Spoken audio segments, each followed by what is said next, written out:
40대 후반의 대학 교수를 그만두고 심리상담가가 되어 수많은 사람들을 만나왔다. 나를 찾는 대부분의 중년들은 인생이 재미없다며 가슴 뛰던 20대, 30대가 그립다고 말한다. 그런 이야기를 들을 때면 나는 언제로 돌아가고 싶은지 생각해본다. 나는 돌아가고 싶은 게 아니라 나아가고 싶다. 나에게 50은 두 번째 봄이기 때문이다. 나만의 방식으로 두 번째 봄을 맞이하며 50 이후 나는 진짜 재미있게 살기 시작했다. 1. 50쯤 스스로에게 해야 할 질문. 내가 대학의 부교수가 된 건 40이 되어서였다. 이제 정교수만 되면 남은 생은 편안할 것 같았다. 하지만 교수 생활은 만족스럽지 않았다. 교수는 잘 가르치기만 하면 될 줄 알았는데 가르치는 일보다 행정 일을 하는 시간이 더 많았다. 내 방식으로 가르치던 강사 시절과 달리 정해진 교재로 진도를 나가는 정형화된 수업을 한다는 것도 힘들었다. 교수가 된 지 3년이 됐을 무렵 나는 스스로에게 3가지 질문을 해봤다. 이게 내가 원하는 삶인가? 나는 지금 행복한가? 나는 지금 뭘 하고 있는가? 이건 내가 원하던 삶이 아니었다. 당시 나는 행복하지 않았다. 사회적 지위와 안정된 수입이라는 그물에 묶여 원하지도 않는 일을 하고 있었다. 질문에 대한 답을 하고 나자 교수를 그만둬야겠다는 생각이 들었다. 하지만 당장 그만둘 수는 없었다. 나에게는 아내와 2돌 지난 아들이 있었다. 나는 긴 퇴사 준비에 들어갔다. 싫어서 떠나는 게 아니라 갈 곳이 있어서 떠나고 싶었다. 적당히 현실과 타협하려는 마음이 들 때마다 나에게 편지를 썼다. 그렇게 쓴 편지가 300여 통에 이른다. 안정 뒤엔 속박이, 보수 뒤엔 하기 싫은 일이 그림자처럼 따르지.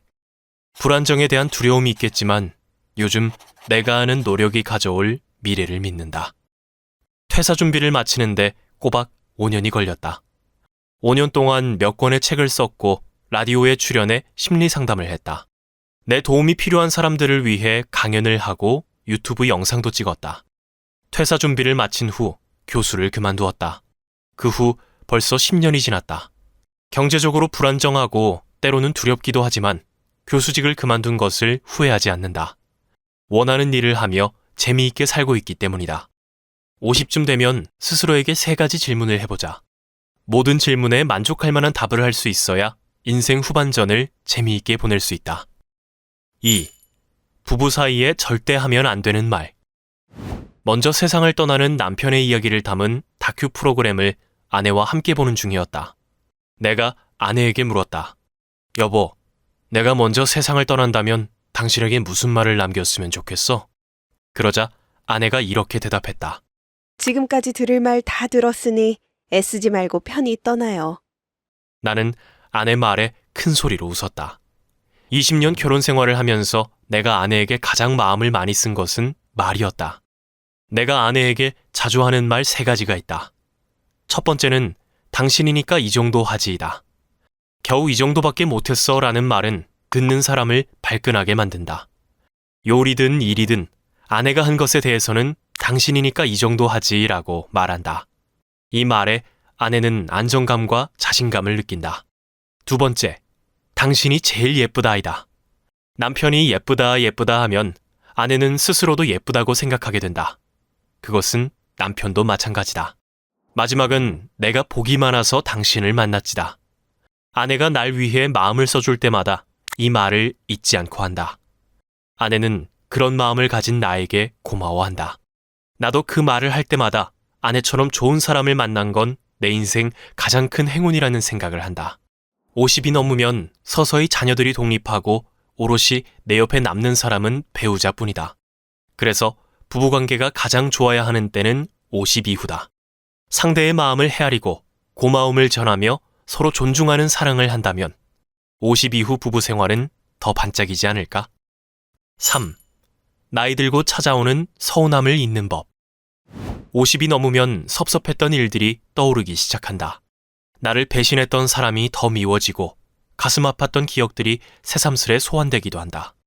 전 직장에서 상사에게 가스라이팅 당했던 직장인이 상담실을 찾아와 내게 말했다. 6년 다니던 직장을 퇴사하고 새 직장에 들어갔는데 아직도 계속 당한 게 떠올라 괴롭습니다.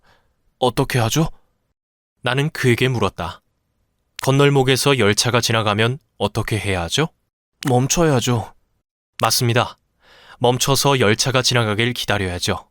과거의 상처도 마찬가지입니다. 나도 50 넘어서까지 군대에 다시 가는 꿈을 꾸었다. 대학에서 교수직을 사직한 후에는 총장실에 불려가 야단 맞는 꿈을 꾸었다. 과거에 경험했던 부정적인 감정이나 상처, 트라우마는 열차와 같다. 이 열차는 처음에는 자주 마음을 통과한다. 그때마다 열차를 멈추게 하고 시비를 걸면 마음을 통과하지 않고 머물러 버린다.